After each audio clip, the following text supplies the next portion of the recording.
Okay, so now that we've blown the car off, blown all the cracks out, we're gonna wipe it down and get it ready to mask it. I'm using a waterborne cleaner because where I'm at, I'm not compliant to use a solvent-based cleaner. Unlike, like East Coast can use solvent-based cleaners and they can mist the panel and stuff like that. Using a waterborne cleaner, I don't like misting the panel because it doesn't dry like solvent does. So I saturate my rag instead of, spraying the panel down. Just for one, it saves material. Like, this isn't going to dry. I don't want to soak the panels. I want to use this as efficiently as possible. So we'll get it ready to wipe. But everywhere has a different wiping practice. Like I can't use solvent. So the only thing I have is this.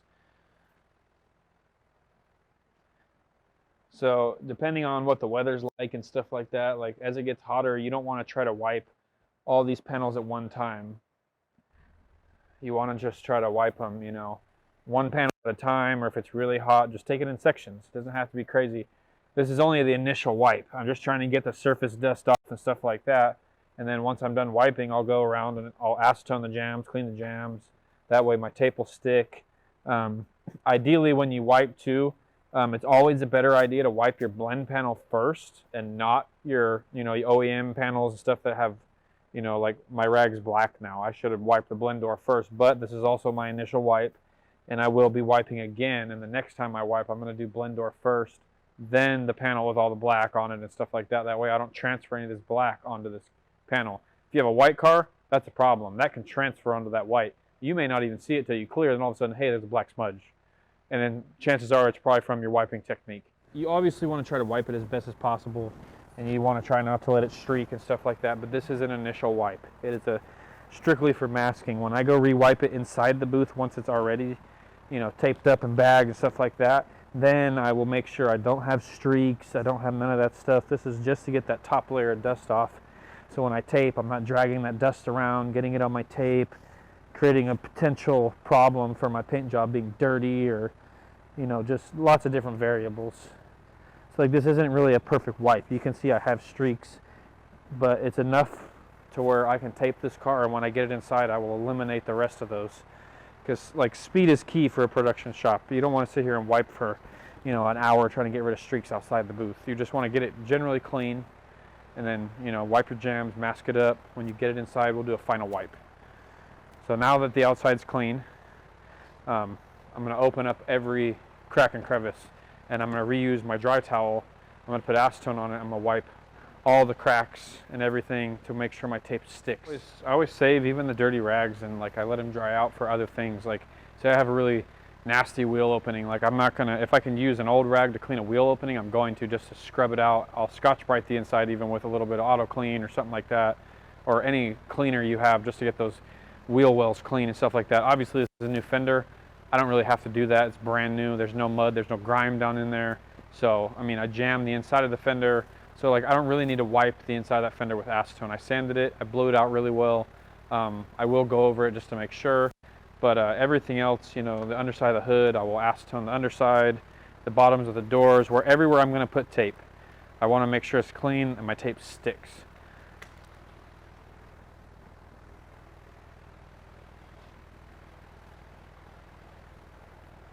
If you set yourself up for a clean paint job, your results are going to be 10 times better.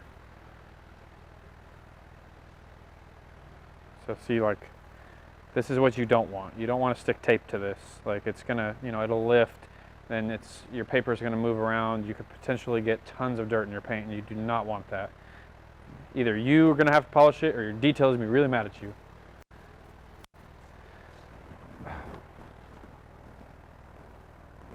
So I just want to clean these jams really well. And sometimes they don't take these moldings off, which you can tape around them. I mean, it's very feasible. You just have to be smart. Don't rip them off, because then you're replacing clips and all that stuff. Either, get the body guy to take it off, or this one I can mask around. It's hanging, it's up higher, it's not a big deal. And the more that I can mask without taking stuff off, the faster the reassembly will be as well. Like I said, this is all production. It is not, you're trying to make this as fast as possible, the best as possible. And you just continue on wiping all your jams out, anywhere you could have a potential little opening or something like that, you just want to wipe it out. I mean, you can Use water or whatever you want. I prefer acetone because it cleans and kills. See how much dirt I just wiped off? That is what you don't want to tape over. And I think we're ready to tape. That's all the cracks I got. So if you're say you're doing the the rail, say there's damage on there and they only pay for like a spot color in, like you're going to do an open blend, or say you are doing the whole quarter because you have damage down here. Ideally, these need to be dropped. We over where I'm at, we actually, after we get the car ready, we call the body guy over. He drops them. That way, we're not breaking clips and stuff like that. But these are you gotta clean these. If they are not removable, you need to scrub them down with acetone as well, because they shine these up. They come from the dealer a lot. They're covered in silicone dressings and stuff like that, which is like your worst enemy.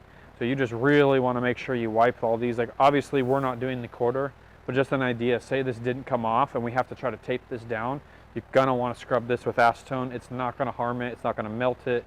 You have to be mindful of what you're wiping with acetone, but these rubbers like this, it's not gonna hurt them, and you have to clean them off. Like I said, I can't use a solvent cleaner, and the best thing I can do is acetone, and it does help a lot. So even like if you're doing a quarter rail right here on the inside, you're going down the quarter, you're gonna have to soft edge or foam tape in there. You're gonna do the same thing. You're gonna wanna wipe out that with acetone, because this touches this. Therefore, it's transferring whatever residue is on this into this jam, and your tape is not gonna stick. And you go to clear or you put color, it's gonna fall. You're gonna have bleed lines in there. You're gonna have clear blowing through the back. You're gonna have to try to clean all that up. It's just a mess. So the more mindful you are of your practices, you're going to have a better outcome, better taping, better everything.